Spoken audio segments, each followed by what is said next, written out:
you know how we spoke about how when we spoke about Nelson Makamo in the beginning, how like he started to make people to like see arts differently than they had before, and created this huge ripple effect that like affected so many artists that came after him, and kind of commercialized arts to a lot of South Africans.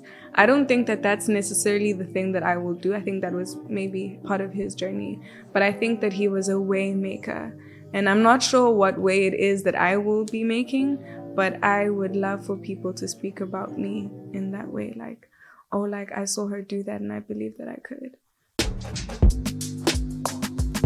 Buqaqawuli Thamani Nobakada is a mixed media artist who went from studying architecture to a creator whose fine art practice centers on manifestation through the medium of painting.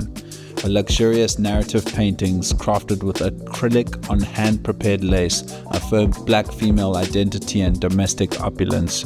Drawing from her roots in Philippi and the Eastern Cape, her work blends feminist Afrofuturism and regal intimacy, earning her acclaim around the world.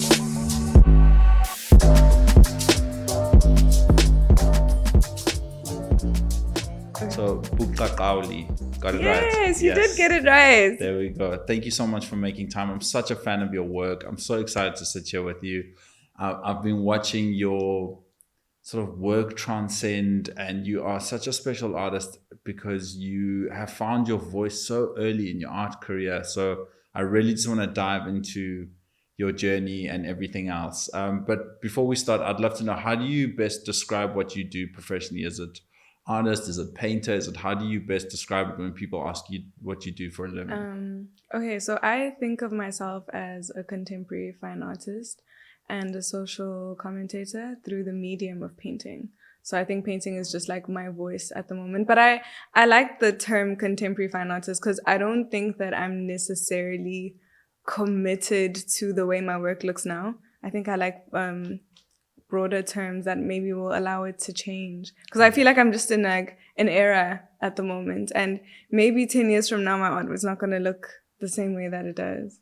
Yes. But yeah, painting is my primary medium at the moment. Amazing. Yeah, maybe you'll come back to this. I think you've definitely found your own little niche in this space. It's so incredible to see. Like, take me to the beginning. If we're watching like a Netflix documentary on your life one day, and we get to see the early context of your life, could you paint like a bit of a picture for us how that documentary or the story of your life would open? And I imagine it would be some sort of origin story. Yes. You can tell us a little bit about your early context. My early context is so like spread out. I was born here in Cape Town, actually, and my family stayed in the township in Philippi. And then I moved to Eastern Cape, and I grew up in Buqaqawuli and a small town called Takastad, but in the very early parts of my life.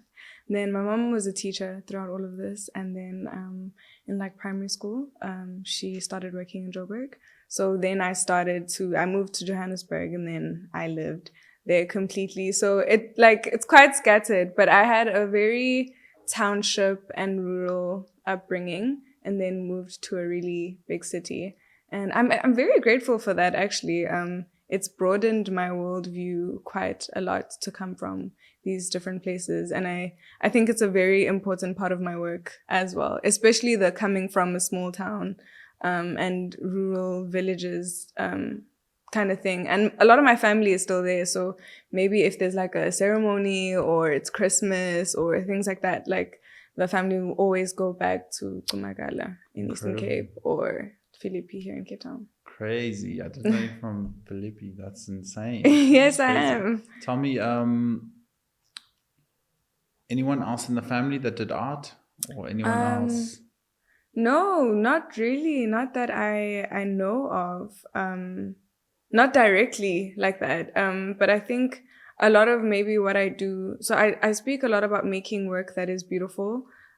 Just because like at home, things like lace doilies around the house to make things look prettier, or to almost like dress up the situation in a way that I only realized what was happening in my upbringing once I got older. I think when I was younger, everything was beautified in a certain way. And I think that beautification, particularly with lace, is what I now apply to my work. So I don't think that there was an artist in my family directly, but there's a lot of things that I draw from the everyday practices and the everyday life that then influence my work.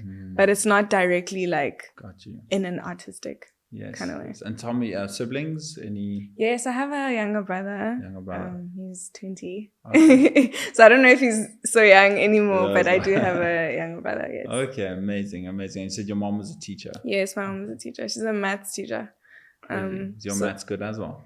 it had to be. It really had to be. So I got an academic scholarship in high school because of my mom. She was quite militant, and I think academia became the way out of this environment of lack. So my mom wanted me to go to a private school. It was like, okay, we can't afford it. How else can we get there? You get really good at your academics. And she's a teacher. So I was very good at that quite naturally because at home, I'm helping her mark. So I'm engaging with how questions are formulated. I'm engaging with the mistakes that people make quite early. So I think it just trained me quite easily. And I think she's a very intelligent woman. So I guess that rubbed off on me quite a bit. But yeah, I had that, like, I was very much raised by a teacher. So I was very academic. Yeah. I love that. Tell me, what was your like first memory of something grabbing you from art? Was it just drawing from a young age? Like, what's your earliest memory of drawing? What's your earliest memory of some medium catching your attention to go, aha, that's what I think I want to do? So when I was in high school, my mom enjoyed going to the market theater like a lot. So I think she had like some friends that worked there and we'd always get tickets. And I used to enjoy watching plays. So I actually thought I would maybe be like a writer type of thing. I used to love watching plays. And I enjoyed this idea of storytelling through art, although it was theater at the time. And then when I was in high school, I had a really brilliant art teacher. And then I just got exposed to this idea of storytelling through painting and through like images. So it started off with me thinking of it as like theater, and then it branched into art. And I think maybe that's why my paintings are like narrative paintings. Absolutely. Where people are like, there's like movement or there's a context. I think it's just kind of this combination of like theater, architecture, and painting coming together. But with art specifically, yeah, I had a really brilliant art teacher. I think I felt very out of place at first in the school that I went to because it was a private school and it was far from home. I felt quite out of place in the beginning, and the art department was separated from like the rest of the school. So it became a little bit of a hideout for me. I would go there very often. And my teacher was named Mr. Brighton Gomo. And he was an art collector and was friends with a lot of artists. So he would have these guys like Blessing Obeni and them. They were coming through like, and he was collecting quite a lot of paintings. So I started to see the importance of it through running away, like, cause I felt out of place, but like spending time in this place. And also that particular art teacher, in the art classes, he would take us to, because he was friends with all of these artists, and we'd go to their studios in like our time. And I would hear these artists speaking of, oh, I have a show in Rome. Oh, I'm going to this place. I'm going to that place. And I was like, oh, wow, these people their work gets to go places that maybe they have never been, or they're going to get to see the world because of this thing. And I think I grew up thinking, I wasn't necessarily taught that art was a thing that you could do as a career. Like, this is what you're doing with your whole life. But I think in that environment and seeing these artists live off of art as early as I did made me kind of like, it debunked that narrative for me. And I was like, oh, you can live off of art. It solidified that path, right? Yeah, it solidified that path. So that like this idea that no, artists are always struggling. I think also I was just in an environment where I remember seeing Nelson Makamo's art catalog for the first time. I think I was like 19 at the time. I was like, excuse me, this is insane. Like, insane, right? Yeah. It's just so special. Yeah, very special. And the BMW, and I was like, whoa, this is crazy. And traveling and going to places like America where I think traveling wasn't even in my head at that age, but I was like, oh my goodness, these people are making paintings that matter to people across the globe. And it's this thing that they are able to do with their hands, taking them places. So maybe it isn't so bad. Yeah, and he did that, I think, for so many people. You know, he was definitely one of the trailblazers that just, you know, found this way to like show people a window into what's actually possible. And he was just able to, like you said, really solidify a career from it. I think that's where, you know, the, like you're saying, the perception is, oh, okay, artists, you know, only once they're not around, their artworks are doing their thing. And then you have Nelson Makamo, like Oprah, walking into his studio in CBD and buying like 11 pieces and going, listen, you don't charge enough. From tomorrow, you charge this much, like crazy. And you know? the Time magazine cover as well. How crazy, I was hey? seeing so many brilliant things. And also, I think Mary Sabande is another one Absolutely. who I saw quite early. And I was like, oh my goodness, this is wow. And Ayanda Mabulo as well. I remember when I was, I think 19, 20, I would go to a studio with another artist who was in my class named Kuleani, and we'd go to a studio and just like hang out there. And he'd be having like all of these interviews happening. People are coming with cameras, and I was really young, and I was seeing that, oh, this is important, and this matters to people. And I think it gave me confidence. Yes. Because in the way I grew up, my mom, like I told you, like the way things were supposed to go was very defined. Like I was supposed to become like an engineer or a doctor, and that's why the academics was happening and the academic scholarships in school, and you know, it was very militant. I studied architecture first, actually. Wow. I was about to ask you what you studied. Yeah, I studied architecture first because it felt like a good bridge between what my mom would want and what I wanted, because I was like, okay, there's creativity, there's some engineering, you know, like I guess they'll be having, there's some drawing, like we'll be fine. And then when I went into it, I just realized that the realities of being an architect in South Africa, it would just take me longer than I wanted to, and it didn't give me the freedom to speak about the things that I wanted to speak about in the language that I wanted to speak in. So I quit architecture and I decided to study fine art at Wits at the same university. Incredible. So you did 1 year of architecture? Yeah, so I did 1 year of architecture, and then I went on to do... Was that a difficult conversation with your mom, or was it was a difficult conversation. I don't know how many family meetings happened where like different people like were being like, can you please talk to her? Like, I don't know, like I can't get through to her. Can you try? Like, it was that sort of thing. And I understood it. I have no animosity. I had no animosity and still don't towards my family because of that, because I understood that they didn't. I remember even when I was having the conversation with my mom, and she was like, you need to give me examples of people that live the way that I would want you to live off of the thing that you're doing. And I couldn't, like, she didn't really know who Nelson Makamo was. You know, this is just an everyday single mom living in Rosettenville, raising her 2 kids. Yes. One of them with special needs. My brother has like a very intense form of autism. Yes. So I think like she had, all of her faith was in me. You know, so I think it really freaked her out that I was going to go and be an artist. And her perspective of people who are artists is like, I don't know, maybe people in Maboneng holding their paintings up, you know, 100%. Selling. Like, I don't think she had ever seen an art catalog before in her life. And even then, she wouldn't think that like, this is how much these things cost. So I understood her nerves. And even when I named people like Nelson Makamo or Mary Sabande or Zanele Mooli or Esther Mahlangu, those are not people that my mother knew. Yeah. She was like, I'm not sure what you're talking about right now. If you don't have socials, or if you're not like, you know, keeping up to date with what's happening. Yeah, it's very media, niche. It's very niche. So she didn't understand what I was saying to her. And instead of it making me inherit her fear, it actually made me feel like, oh my goodness, like I can only imagine how many brilliant artists we're losing because they cannot convince their families to support them to do this. And then I just made the conscious decision to become that artist.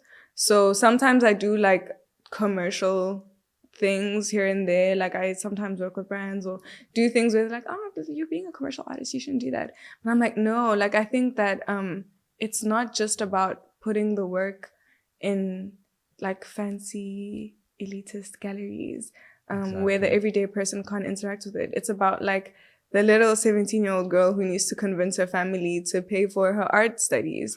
100%. And they won't because they have no one to name. And I want to be someone that the everyday person can name. And I know I'm at the very beginning of this process, but I think, we need to have more people to point at and No, I look think to. that's such an important point. Like you have to, that's what it's about, because, these people, everyone is going to evolve at some point. This is the journey you need to take with your, people who are actually it might be a 17-year-old today that's entering the gallery, but they could become an artist tomorrow. They could become one of your biggest collectors tomorrow, like we don't know what the future holds. And I think it's super important to do it. I think this is the way I really love Samurai Fry. He's got such a great view and perception on how he tackles that, and how his whole thing is like, a lot of the times where he does his shows, he's like, no, he wants it to be like most galleries, he's like, that he shows in are free. And that's an important part of it. Yes, he'll bring in the clientele that always buys his stuff. But I think that's a super, super important point that you raise. Tell me, what was your first show? So is it like when you graduate, you have to do a show, your final show, or what was there? No. So I had to, I became very, financially independent quite early because I had to move out of home. Yes. Because the environment wasn't conducive. It was they were too concerned that this isn't going to work. And everyone was like, no, but you can do art as a hobby. And I needed to, in order to be able to pursue it on the level that I needed to pursue it on, I couldn't, because I was afraid as well. So I couldn't be around more people that are afraid. So I moved out of home quite early, which means I then had these financial obligations. And I was very young when that happened. So I started doing shows before I graduated, actually. That's crazy. I think my first important one was FNB. It was curated by Yana Terblanche and Annelisa Manu. Yes. And that was a lovely group show. And I was exhibiting alongside artists like Lulama Wolf, who I had been idolizing for a very long time. So for me share, for my work to share space with them at that time, and my work doesn't even look the way it did at that time. But I think I was quite aggressive with going to people's exhibitions, getting to know curators, understanding how this works, because I didn't have the luxury of waiting until I graduated to start showing, because I had to take care of myself. And my family didn't have the financial means to take care of my education, get me material, cover my rent. And I made a bunch of these bold decisions that I couldn't necessarily afford. But I'm kind of glad that I did that, because it forced me to kind of toughen up and figure this out. That's so incredible. This is why I love having these conversations. I had no idea about this, about you. That's so incredible. That shows a lot about your tenacity and just how much you believe in something, Yeah. That's incredible. How did the show go? It went beautifully. So many of my friends came. I cried. People even started clapping for me. It was so it was incredibly affirming. And I think I'm happy with how it went, because it then gave me, because all of these things I was doing, I was unsure as well.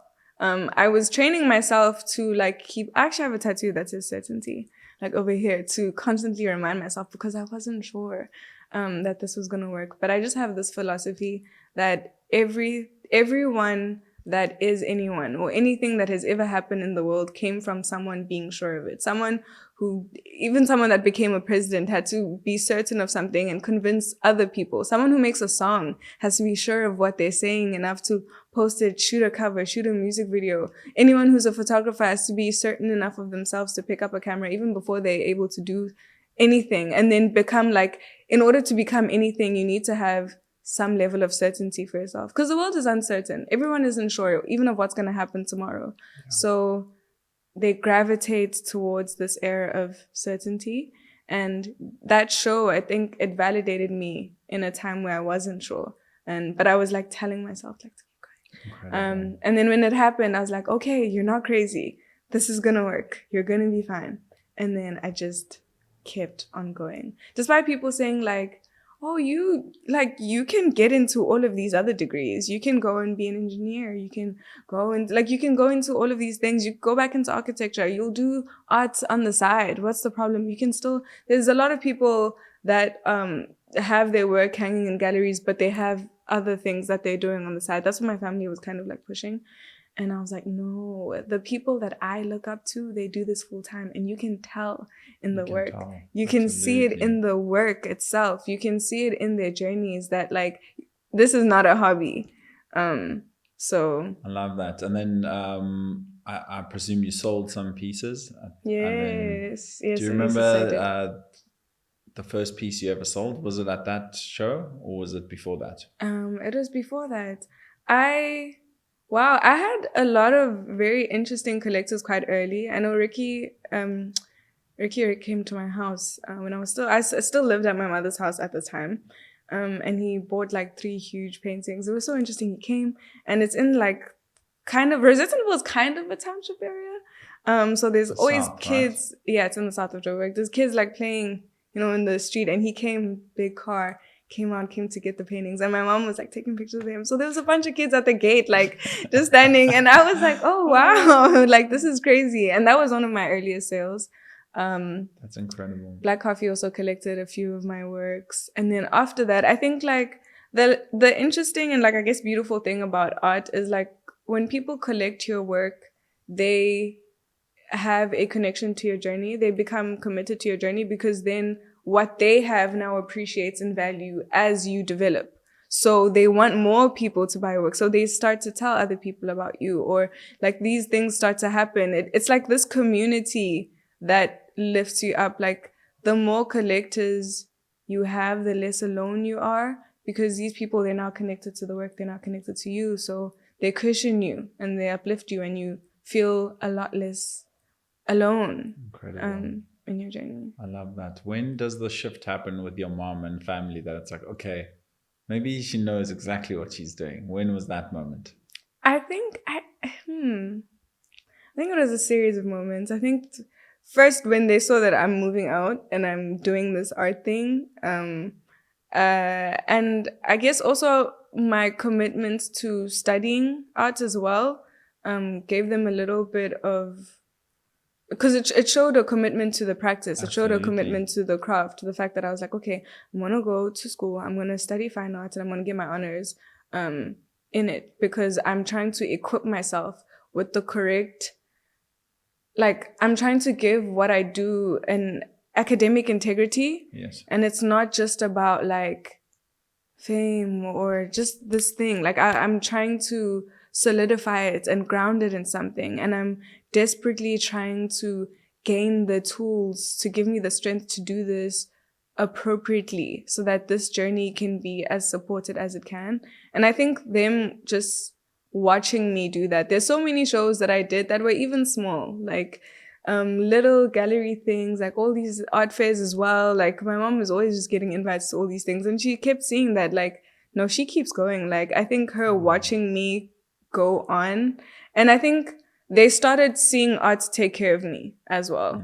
I think at first my mom was very nervous about me moving and getting an apartment, because she was like, first it's your fees, it's your material, and I can't help you with these things. Like, how are you going to do it? And then I just kept on doing it.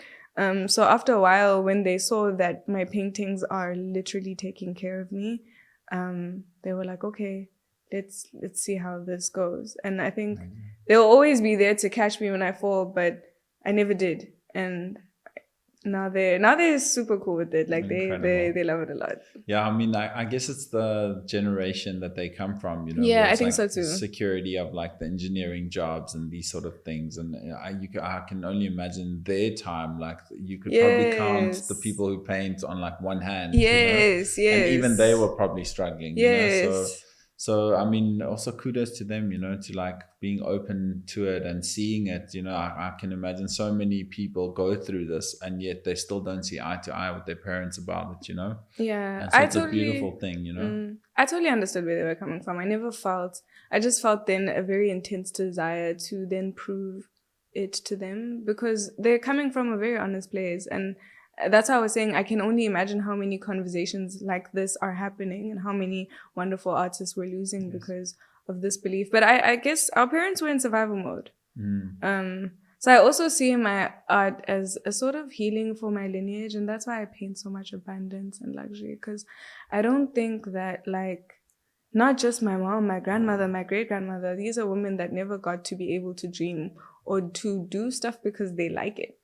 They didn't have those luxuries. So now I feel like because they breathed life into me, I need to be healing my lineage. Like, they should get to experience these things through me. I love that. And you know, you're also tackling it. You're not, you almost feel this responsibility of, you know, I get this opportunity to do this. It's a gift that I get to do this. So I'm going to give it everything I've got. Yes. And I'm going to tackle it from every angle that I can. Yes. And I love that. That's incredible. Yes.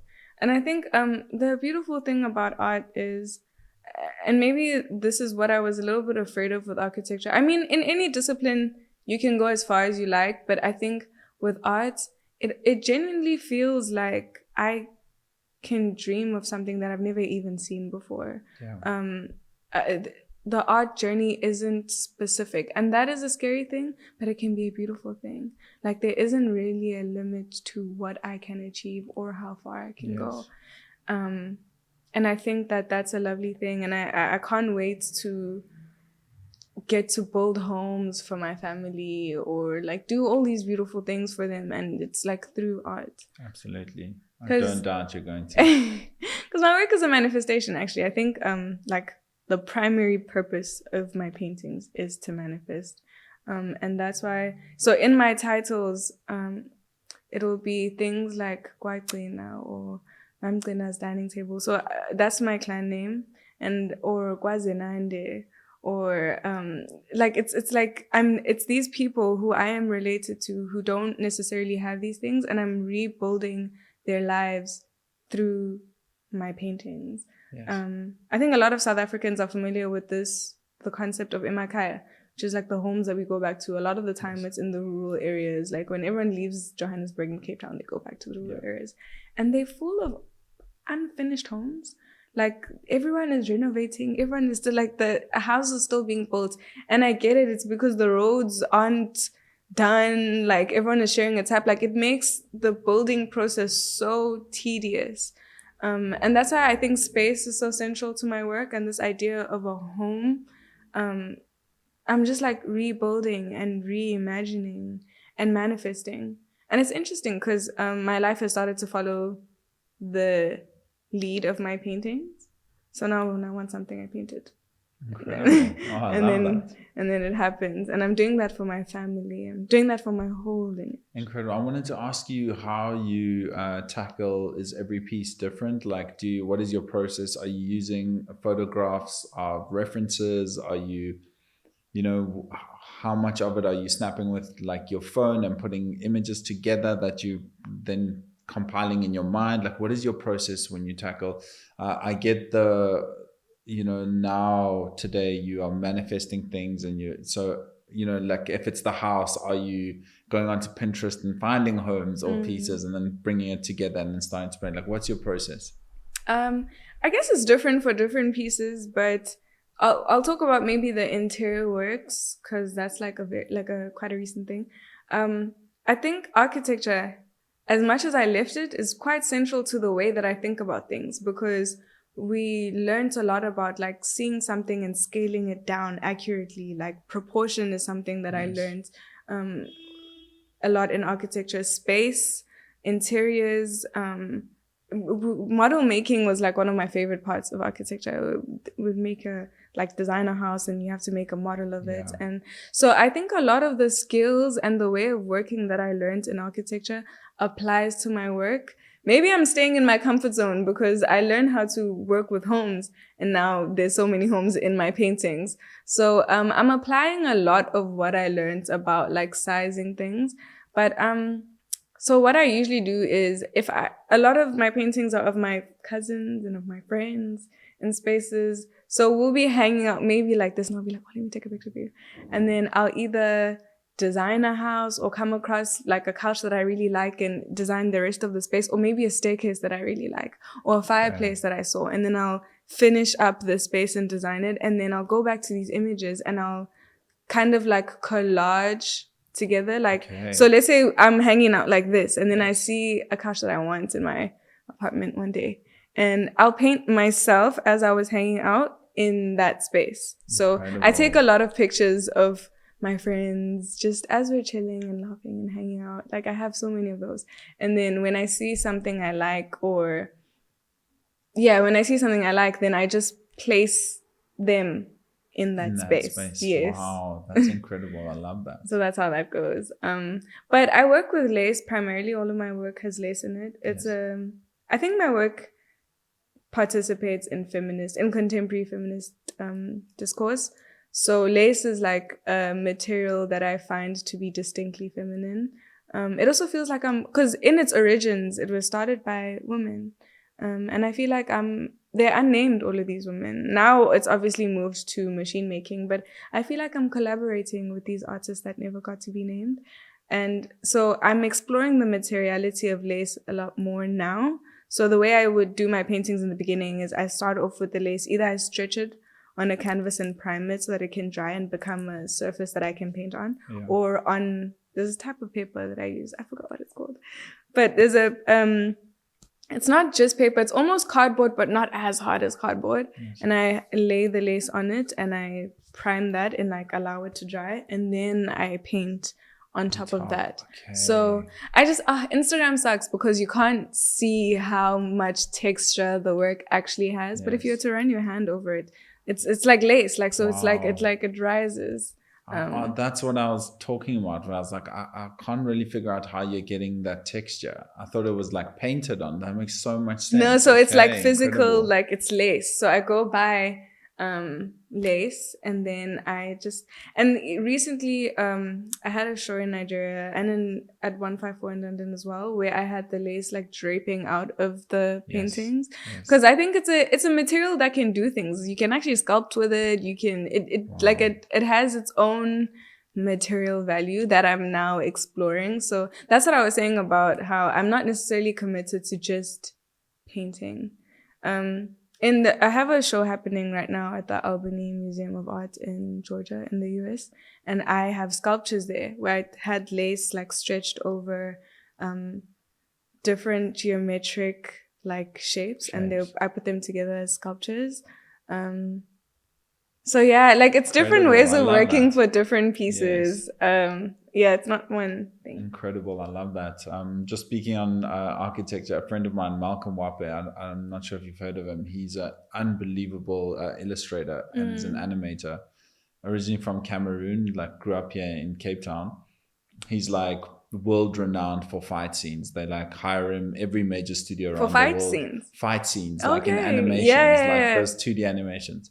He's like renowned for that. His dad as well was like, okay, you draw, you must go do architecture. Yeah. And he finished. But he also mentioned, he said like the scaling was a big one, understanding the corners of the rooms and the depth of every single room in his animations today. It makes a lot of sense. I would go back and study architecture. I would go and finish my architecture degree and not necessarily be an architect. Kind of like Virgil, I guess. How studied architecture, applied it to fashion. I think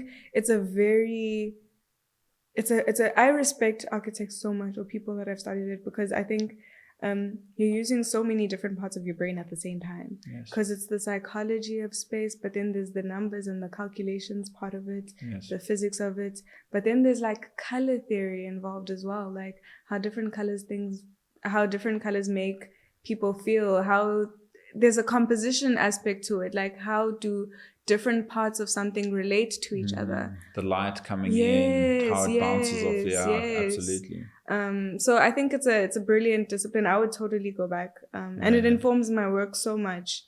Even things like maybe the lace and texture, and how I'm like, okay, I don't just want to do a painting. Like things like texture is stuff that I learned about in architecture. Like how do you enhance something past its practical value? And I apply that thinking to my paintings and to my art. Like, okay, what else can the lace do? I love that. I love that. And what was it like working, doing the sculptures? And it was like a whole different world. Was it like exciting? Has it brought up new ideas of new sculptures you want to do in the future? And Yes, I actually really loved doing sculpture because it felt quite freeing. I think once I did sculpture, I started to understand abstract artists a little bit more, because it almost feels like free form thinking, because for example, if I'm painting my friends in a certain space, I know how the couch is supposed to look. I know how my friends are supposed to look. I can see, okay, this is not finished yet. This is not how this is supposed to look. This is wrong. Whereas when I was doing those abstract sort of geometric sculptures, there was no like end point that is clear type of thing. Like I kind of it felt like raw creativity because there's no reference. There's nothing I can relate it to and be like, okay, yes. is it close enough? Like, are we there yet? I think it's kind of like how a lot of art where like you paint or draw people realistically is losing value in a way, is because we can see it as it is with our own eyes. So you're not presenting a new way of seeing when you do that. Got you. What other mediums are you looking at that you're like, okay, next I want to do, whether it's like brass or I want to do like what are you looking at? What's in the horizon without giving away too much? Okay. I think lace is very central to my work. So I'm exploring what lace can do. So I'm just seeing the different things I can make with it. I've realized that I can sculpt with it.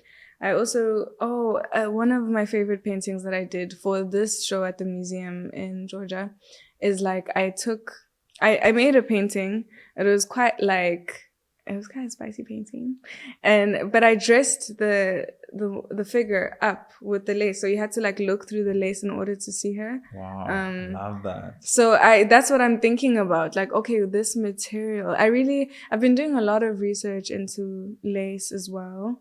I think I have a deep interest in contemporary Black feminism, and I think lace is a distinctly feminine material. And I am just trying to find ways to say something more and more with my work. And lace feels like the best. It's a beautiful metaphor because it's also so delicate. And it's like how I see Black womanhood as well as delicate. Like even when I'm working with it, it can tear. It can, I have to be very gentle with it. I have to wait for it to dry, then come back and paint on it. I have to handle it like with so much care. And it's also so beautiful as well. I feel like it beautifies my work. Amazing. And yeah, so that's kind of what I'm thinking about. Like, what else can I do with lace? Gotcha. I made a lace dress as well. I was about to ask you, are you going to do anything in the fashion side? Space? Yeah. I might. But a designer based in Joburg named Sia Baba made a lovely lace dress that I then painted on, which is very cool. It's lovely. It's a very dynamic material. So I'm trying to see how I can experiment and play around with it as honestly as possible. Incredible. And so unique to you. So I love that. Tell me a few more questions before we wrap up. Looking into the future, right? What is on the horizon? What is your sort of North Star, right? What keeps you excited? Is it bigger shows? Is it selling more pieces? Is it a show in New York? Is it like, what are those things that you like? Oh, what are the next things we're going to see you paint and manifest? I think tapping into like the international market more and more is what I want to do. I've started. I'm going to be doing the 154 Contemporary African Art Fair in London again now in October. Incredible. So that's cool. That's something I'm looking forward to. I think I want to work with more project spaces and more galleries in other countries, so that I can get to travel more and build my network in other places. I think it also enriches my work quite a lot. And you can manifest as much as you can see. So like I'm like, oh, I want this house because I've seen it. So I think the more things I see, the bigger my worldview can get, and the bigger the things I can then manifest will be as well. So it's more now about like outside, like I want to go out. And I think I'm interested in the other industries that art can live in. Amazing. So maybe not, like, I'm interested in like creative problem solving. I'm not sure what that like could even mean. Yeah, but I really want to do stuff in other countries quite a lot, Amazing. and maybe collaborate with people that are not necessarily artists, like see how art can live in, yeah, like Speaking fashion of that, or who would music. be some collaborations that you like in whatever medium that you like? If you put us in the same room, George, magic was going to happen. This is so like, it's gonna seem so cliche, but like, Billy Zangewa at the recent Novel show did a Louis Vuitton bag, Yes. and I thought that was so beautiful to see, like, an African woman artist with such a huge, very old, classic and world-renowned brand like that do something so luxurious. So I would like to do something like that. I really would. I don't want to say. Sometimes I'm scared to say like, oh, I want to do this with this brand or whatever, because I might be capping the dream. Like, I might be limiting myself. I could, maybe what the universe has in store for me is even larger than that. So I don't necessarily think in specifics. Perfect. Yeah. If that makes sense. Yeah. But yeah, I really want to work with, like, I guess, brands that have legacies, like old luxurious legacies. Incredible. In whichever ways that they, I guess, would want. I don't think that's cliche at all. That's so Okay. dope. I love that. And imagine bringing the lace and your vision Yes, and your, I think it'll it'd be be so incredible. fun. Yeah. And I think because luxury is quite like a thing in Yes. my paintings. I think like because I grew up in an environment shaped by so much lack, I love bringing luxury and abundance into things. So I think I would love to work with like brands that are seen that way, whether it's in furniture or even if it's like cars. Wow. Or even, I don't know, whatever it may be. Like, actually, that. like, the universe should show me how good it can get. Like, And are there artists that you would like to work with? Anyone that you like, whether local or international, that you like, you'd love to do a collab piece on? Actually, my friends and I, so I went to school with Kuma and Skumila Adam, and we made an art collective while we're still in uni called Vito. And we've just been speaking a lot about how we see collectives, but we rarely see artists make work together. Yes. Kind of in the way that maybe like Basquiat and Andy Warhol. Yes. You see all these old Polaroids of them in studios together. Exactly. And I think it would be fun because my friends, and at least it's very close collaborations because we went to school together, kind of saw each other's ideas grow. We've watched each other's work get critiqued by lecturers. We've seen like the whole process because it's coming from like the Wits School of Arts. And now we're all like, even today, they're both having shows. Incredible. Skumile is having her solo opening at World Art Gallery. Kuma's part of a group show at 99 Loaf Gallery. And because we're friends, we can work together quite easily. And if it doesn't work, it's not like scary. Like, because we're hanging out all the time. They're in so many of my paintings as well. So I think my friends who are artists who are within my proximity, because I feel like we can be so much more experimental because meeting up isn't like, okay, it's not tedious. Like there's no pressure. There's no pressure. Yeah. There's no pressure to even get it right. Like we can make something and it can even be bad. Yeah. And we'll just do it again. I love that. So yeah. But I love the idea of working with other artists. I think I find it so cool when people think in a way that I'm not necessarily able to. So I think like collaboration really broadens your mind. Who would be the first person that jumps into mind outside of your friends? Outside of my friends? Oh, this is a good question. I have no idea.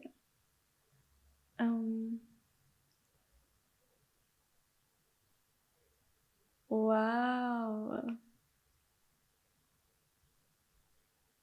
It would be, there's a brand I really like called House of Airs. I'm actually wearing a House of Airs jacket, like a top right now. Yes.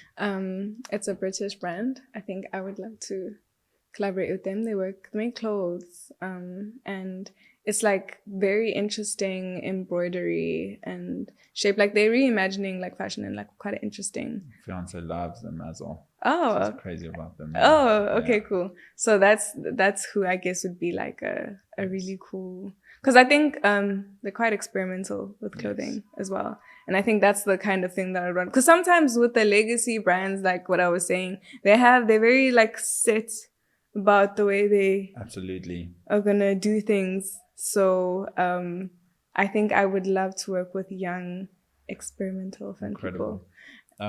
Super important question. Okay. Someone is listening to our conversation today and they see themselves in you and they're about to embark on this journey, right? So you're speaking to the 18-year-old version of yourself, and you're speaking to someone who's listening, who's about to embark. Obviously, no two journeys are the same, but somewhat of a similar. They're going into art. They're having similar problems with their parents. And you had to leave them with a couple of words of advice and energy and inspiration. What would you leave them with? I would tell them that the world follows their lead. So they need to be the one that, like, if you want it to work, you are the one that has to believe that it's going to work in order for, like, the universe says yes to what you say. So if you say this is not going to work, or you say I'm afraid, then that's what's going to like start to show up in your life. And I know that's a bit of a scary thought, but it's true. So lead the way, and everything is going to follow your lead. Your parents are going to follow your lead. The opportunities are going to follow your lead. Everything follows your lead. And that's a beautiful thing, because that means that, like, if you want to go super crazy, you can.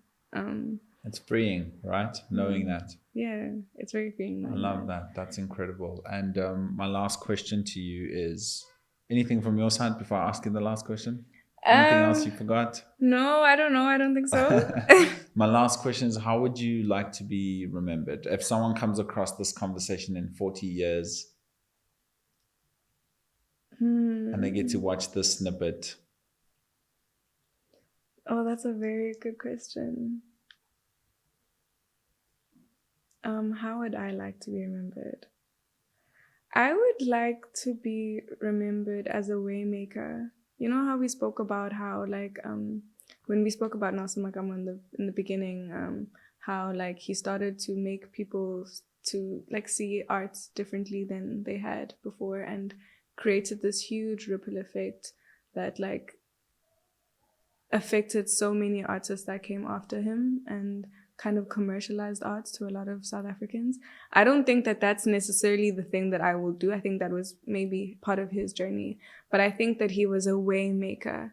And I'm not sure what way it is that I will be making, but I would love for people to speak about me in that way. Like, oh, like, I saw her do that and I believe that I could.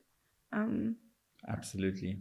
And I'm not sure what that thing is going to be. It's still loading. But You'll find it. Yeah. From my side, I just want to give you your flowers. I'm such a fan of your work. Thank you. That's so funny to hear. Yeah, I think it's like so exciting that we get to watch this journey unfold. It's crazy how young you are and how much you've done already. And, you know, it's so exciting to see what this path has in store for you. I don't doubt you're going to be a way maker, and you already are in many ways. And I think it's just the beginning of the doors that you are going to kick open for the rest of the industry and the moves you are going to make. So it's an absolute honor. Thank you so much. I look forward to doing this again in a couple of years. And then we should. We totally should. I think that'll be funny. We should definitely do that. Todd would wish to work with her right now. Shout out to you. Thank you so much for making time. Thank you. Really, really appreciate it. Thank you. That was incredible. Okay. Thank you so much.